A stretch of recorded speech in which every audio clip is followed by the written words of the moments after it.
Good morning all of you students. आज के video में हम चैप्टर 5 इसकी एक्सरसाइज करेंगे। तो चलिए स्टार्ट करते हैं। ए पार्ट से tick the correct option. Students देखिए, नीचे आपको कुछ क्वेश्चंस दिए गए हैं, उनके आंसर्स के लिए आपको 3 ऑप्शंस दिए गए हैं। तो आपको उनमें से करेक्ट ऑप्शन को सर्च करना है और उस पर टिक लगाना है। तो चलिए स्टार्ट करते हैं। Question number 1, Shazia like to play. Shazia को क्या बजाना पसंद था? Option A sitar, B harmonium, C flute. बताइए स्टूडेंट्स, इसका आंसर क्या होगा? Option B harmonium. तो आप इसे टिक करोगे। Question number 2, Rihana was a dash player. रिहाना एक खिलाड़ी थी। किसकी? बास्केटबॉल की, वॉलीबॉल की, क्रिकेट की? तो रिहाना बास्केटबॉल की खिलाड़ी थी। तो आप ऑप्शन ए बास्केटबॉल को टिक करोगे। Question number 3, dash students come up to the stage and played the pieces. किसके स्टूडेंट्स, किसके विद्यार्थी स्टेज पे आके परफॉर्म कर रहे थे? रिहाना के फादर के, गुरुजी के। तो गुरुजी के विद्यार्थी, जो गुरुजी के स्टूडेंट्स थे, वो स्टेज पे आके परफॉर्म कर रहे थे। तो आप ऑप्शन सी गुरुजी को टिक करोगे। बी पार्ट देखिए, राइट ट्रू और फॉल्स। आपको नीचे कुछ स्टेटमेंट्स दी गई है, उनमें से आपको उन्हें पढ़ना है और बताना है ये स्टेटमेंट ट्रू है या फॉल्स है। ट्रू मतलब सच, फॉल्स मतलब झूठ। First statement, Rihana and Shazia were twins. Rihana और शाजिया दोनों ट्विंस थी, जुड़वा थी। तो बताइए स्टेटमेंट ट्रू होगी या फॉल्स? फॉल्स। तो आप यहाँ लिखेंगे false. Second, Rihana loved music. Rihana को म्यूज़िक पसंद था। तो ये स्टेटमेंट भी फॉल्स है, क्योंकि उसे स्पोर्ट्स पसंद था, उसे खेल पसंद था। तो आप यहाँ लिखोगे फॉल्स। म्यूज़िक तो शाजिया को पसंद था, तो ये स्टेटमेंट भी हुई फॉल्स। थर्ड देखिए, Rihana had been taking harmonium lessons. Rihana harmonium के लेसन्स ले रही थी, हारमोनियम सीख रही थी। बताइए ये स्टेटमेंट ट्रू है या फॉल्स? नो, ये फॉल्स है, क्योंकि वो तो बास्केटबॉल खेलती थी, उसको म्यूज़िक पसंद नहीं था। म्यूज़िक तो शाजिया को पसंद था और म्यूज़िक के लेसन शाजिया ले रही थी। तो ये स्टेटमेंट भी होगी फॉल्स। आप लिखेंगे फॉल्स। फोर्थ स्टेटमेंट देखिए, if you make mistake you must concentrate harder and continue. अगर आप गलतियां करते हो तो आपको उस पर और ज़्यादा ध्यान देना चाहिए, कॉन्सेंट्रेट करना चाहिए और उसे जारी रखना चाहिए। तो ये स्टेटमेंट ट्रू है, तो आप यहाँ लिखेंगे ट्रू। आगे बढ़ते हैं C part, who said to whom. नीचे कुछ आपको स्टेटमेंट्स दी गई हैं, कुछ बातें बताई गई हैं, आपको ये बताना है कि ये बात किसने किससे कही। तो स्टार्ट करते हैं first, can I have some potato chips too. क्या मैं कुछ और पोटैटो चिप्स, आलू के चिप्स ले सकती हूँ? मुझे और आलू के चिप्स मिल सकते हैं? बताओ ये किसने कहा था? ये शाजिया ने कहा था रिहाना से। तो आप लिखोगे शाजिया टू रिहाना। सेकंड देखिए, डोंट बी अफ्रेड, डरो मत। ये किसने कहा था? ये रिहाना ने कहा था शाजिया से। तो आप यहाँ लिखेंगे Rihana to Shazia. Third, you are just nervous, तुम बस थोड़ी सी डरी हुई हो, तुम बस थोड़ी सी नर्वस हो। ये किसने कहा था? ये मदर ने कहा था शाजिया से। तो यहाँ लिखेंगे mother to Shazia. Fourth, I am proud of you my child, मुझे तुम पे गर्व है मेरे बच्चे। ये किसने कहा था? ये कहा था गुरुजी ने शाजिया से। तो आप यहाँ लिखेंगे Guruji to Shazia. Okay students, clear है? आगे बढ़ते हैं। D part, complete the lines. नीचे आपको कुछ लाइन्स दी गई हैं जो इनकम्प्लीट है, अधूरी है, आपको उन्हें कंप्लीट करना है। देखिए first line, although they looked alike dash. हालांकि वो एक जैसे ही दिखती थी, लेकिन वो डिफरेंट थी। तो आप यहाँ लिखेंगे दे वर वेरी डिफरेंट। हालांकि वो दिखने में एक जैसी थी, लेकिन वो दोनों अलग अलग थे। Second, my basketball coach says that, मेरे बास्केटबॉल के कोच कहते हैं कि एक्सरसाइज मेक्स यू फील काम। कसरत करने से तुम शांत हो जाते हो, कसरत तुम्हें शांत बना देती है। तो आप यहाँ लिखेंगे exercise makes you feel calm. Third, Guruji students came up to the stage and played the pieces they had participated. तो यहाँ पे जो गुरुजी के स्टूडेंट्स थे वो स्टेज पे आए और आके उन्होंने परफॉर्म किया।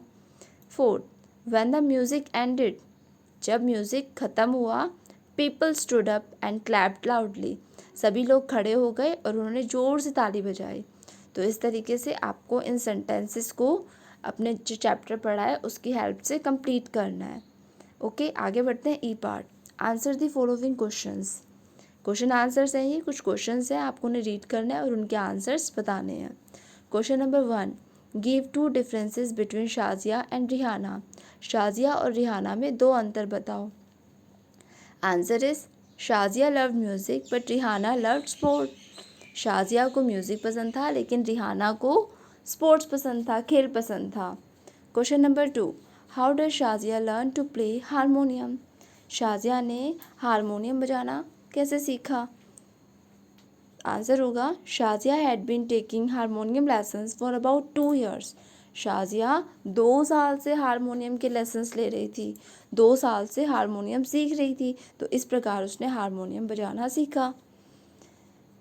Question number 3, why was Shazia afraid to play harmonium on the stage, how did her sister encourage her. Shazia stage पे हारमोनियम बजाने से क्यों डर रही थी और उसकी सिस्टर ने उसकी हिम्मत कैसे बढ़ाई।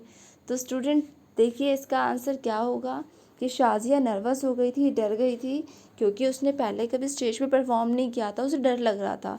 फिर उसकी सिस्टर ने उसे कैसे इनकरेज किया, उसकी सिस्टर उसे अपने साथ वॉक पे ले गई और उसने कहा कि जो एक्सरसाइज होती है वो हमें शांत बनाती है, अब तुम नर्वस नहीं रहोगी। तो इस तरीके से उसने उसे इनकरेज किया, उसकी हिम्मत को बढ़ाया। स्टूडेंट्स इसका आंसर मैं आपको नेक्स्ट पीडीएफ में सेंड करूँगी। Question number 4, what advice did the basketball coach give Rihana about making mistakes. जो रिहाना के बास्केटबॉल के कोच थे उन्होंने रिहाना को क्या एडवाइस दी गलतियां करने के बारे में। आंसर होगा he said that if you make a mistake you must concentrate harder. उन्होंने कहा कि अगर तुमसे गलतियां होती हैं तो तुम उस पर ज़्यादा ध्यान दो, उस पर और ज़्यादा कंसंट्रेट करो, तो इससे क्या होगा, आपसे गलतियां नहीं होंगी। Question number 5, describe what happened when Shazia began to play harmonium on the stage. आपको बताना है कि क्या हुआ जब शाजिया ने स्टेज पे हारमोनियम बजाना शुरू किया। Answer, when Shazia began to play she made a mistake and stop. जब शाजिया ने स्टेज पे हारमोनियम बजाना शुरू किया तो उससे मिस्टेक हो गई, गलती हो गई और वो उसी समय रुक गई। ऐसा ही हुआ था ना। तो आपको इसका आंसर ये फिल करना है। आगे बढ़ते हैं पेज नंबर 32 पे, प्ले विद वर्ड्स। आपको ए पार्ट है, मैचिंग दी गई है। Match the sentences with their correct meanings. आपके ए साइड में कुछ सेंटेंसेस लिखे हैं, बी साइड में उनके वर्ड्स लिखे हैं, तो आपको जो उनके मीनिंग है, इन सेंटेंसेस के जो अर्थ हैं उनसे आपको इन्हें मैच करना है। देखिए फर्स्ट, फीलिंग स्केयर्ड, डरा हुआ महसूस करना, तो इसे आप मैच करोगे नर्वस से। नर्वस होता है बेचैन, डरा हुआ। सेकेंड, अ म्यूज़िकल परफॉर्मेंस, जो म्यूज़िकल परफॉर्मेंस होती है उसे क्या कहा जाता है, उसे कहा जाता है concert. Third, someone who trains people, वो जो लोगों को ट्रेंड करता है, उन्हें ट्रेनिंग देता है, उसे क्या कहते हैं, कोच। तो आप इसे कोच से फिर मैच करोगे। A large room where events take place, वो एक बड़ा कमरा जहाँ पे बहुत से इवेंट्स होते हैं, तो उसे कहते हैं ऑडिटोरियम। फिफ्थ, स्पीक सॉफ्टली, आराम से बोलना, धीरे से बोलना, तो इसे कहेंगे विस्पर्ड। प्रेस्ड, प्रेस्ड मतलब ब्लेस्ड। तो स्टूडेंट्स ये थे हमारे मैचिंग। क्लियर है, आगे बढ़ते हैं। B part, unscramble the letters to form a musical instruments. देखिए स्टूडेंट्स, आपके लेफ्ट हैंड साइड आपको कुछ लेटर्स हैं जो मिक्सअप हो गए हैं, तो आपको इन लेटर्स को अनजम्बल्ड करना है। ये जम्बल्ड है, मिक्स हो रखे हैं, और आपको इन्हें जम्बल्ड, इनको सही करके आपको क्या करना है, एक म्यूज़िकल इंस्ट्रूमेंट का नाम बनेगा, आपको वो लिखना है। देखिए फर्स्ट आपके पास कौन कौन से लेटर्स हैं, I A P O N, तो इन्हें आपको सही ऑर्डर में अरेंज करके म्यूज़िकल इंस्ट्रूमेंट का नेम बताना है कि इन्हें यूज़ करके कौन सी म्यूज़िकल इंस्ट्रूमेंट का नाम बन सकता है। देखिए PIANO पियानो, तो फर्स्ट से बनेगा पियानो, सेकंड से बनेगा हारमोनियम, थर्ड से गिटार, फोर्थ से सितार, फिफ्थ फ्लूट, सिक्स्थ सारंगी। तो इस तरीके से आपको इन लेटर्स को यूज़ करते हुए म्यूज़िकल इंस्ट्रूमेंट्स के नेम बनाने हैं और उन्हें आपके राइट हैंड साइड लिखना है। क्लियर है? आगे बढ़ते हैं। ग्रामर फन में A part, fill in the blanks with can और मे। आपको नीचे कुछ फिलअप्स दिए गए हैं जिन्हें आपको फिल करना है कैन और मे, ये दो वर्ड्स यूज़ करते हुए।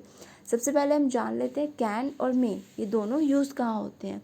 देखिए स्टूडेंट्स, कैन को हम यूज़ करते हैं उस कंडीशन में जहाँ पे योग्यता की बात हो रही हो, कैपेबिलिटी की बात हो रही हो कि हमारे अंदर ये करने की क्षमता है, योग्यता है, जहाँ पे क्षमता की बात हो रही हो तो वहाँ यूज़ करेंगे हम can.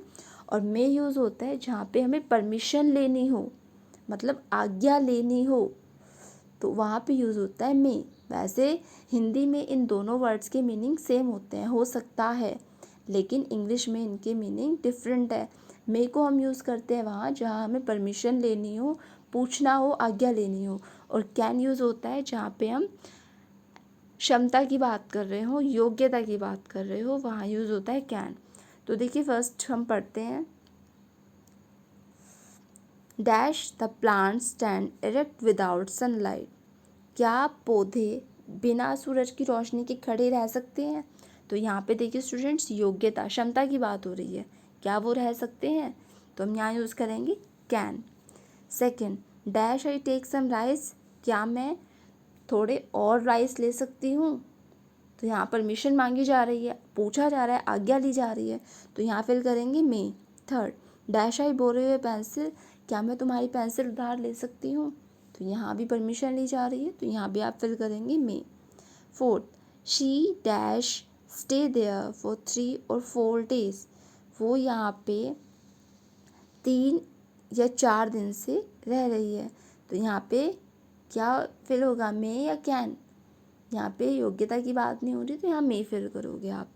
Fifth, she dash work hard and qualify the finals, वो और मेहनत कर सकती है और फाइनल्स को क्वालिफाई कर सकती है, तो यहाँ पे क्या लिखा जाएगा, यहाँ पे कैन, क्योंकि योग्यता की बात हो रही है कि वो और मेहनत कर सकती है और एक जो उसके फाइनल्स हैं उसे क्वालिफाई कर सकती है, तो यहाँ पे योग्यता की बात हो रही है, इसलिए फिल करेंगे कैन। आगे बढ़ते हैं। B part, arrange the words in order of the sequence, don't forget to use punctuation marks.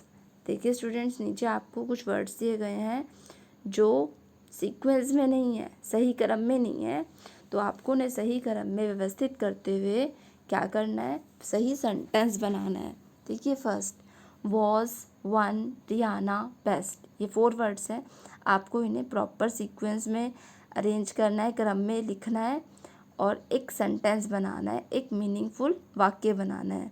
देखिए, Rihana was one of the best player, यहाँ पे देखो कुछ वर्ड्स मिसिंग है, तो इस तरीके से आपको ये सेंटेंस कंप्लीट करना है। सेकंड देखते हैं, इससे आपको अच्छे समझ में आ जाएगा। Around sister park the ran the, तो इसका सेंटेंस बनेगा the sister ran around the park. देखो यहाँ पे हमने इन सभी वर्ड्स को यूज़ करते हुए एक मीनिंगफुल सेंटेंस बनाया, the sister ran around the park. Clear है बेटा? आगे बढ़ते हैं। काम मेक फील एक्सरसाइज यू, तो इसका सेंटेंस बनेगा एक्सरसाइज मेक यू फील काम, कसरत तुम्हें शांत करती है, शांत बनाती है, काम का मतलब होता है शांत। Fourth, prayed Rihana sister for her, तो इसका सेंटेंस बनेगा Rihana prayed for her sister, Rihana ने अपने सिस्टर के लिए, अपनी बहन के लिए प्रार्थना की। तो इस तरीके से आपको इन वर्ड्स को सही सीक्वेंस में अरेंज करते हुए क्या करना है, मीनिंगफुल सेंटेंस बनाना है। क्लियर है स्टूडेंट्स? राइटिंग वन में आपको दिया गया है right your experience of any stage performance. आपको नीचे अपना एक्सपीरियंस लिखना है। आप स्कूल में पढ़ते हो, आपने किसी भी फंक्शन में कभी ना कभी कोई स्टेज परफॉर्मेंस दी होगी, डांस में, सिंगिंग में, ड्रामा में या किसी भी एक्ट में। तो आपको अपना एक्सपीरियंस बताना है कि आपका एक्सपीरियंस कैसा था। जब आप स्टेज पे गए आपको कैसा फील हुआ, आपकी परफॉर्मेंस कैसी थी, लोगों ने उस पर कैसी प्रतिक्रिया दी। तो आपको ये सभी उसमें बताना है। देखो नीचे हिंट्स भी दी गए हैं। The last time you performed on the stage in front of others. वो आखिरी समय जब आपने बाकी लोगों के सामने स्टेज पर परफॉर्म किया था। How you felt at that time. आपको उस समय कैसा महसूस हुआ था। व्हाट डिड अदर्स से आफ्टर यू हैड फिनिश। जब आपकी परफॉर्मेंस ख़त्म हो गई तो बाकी सब लोगों ने क्या कहा। तो आपको इसे खुद करना है। ओके स्टूडेंट्स, चैप्टर हमारा 5 यहीं पे कंप्लीट होता है। Thank you.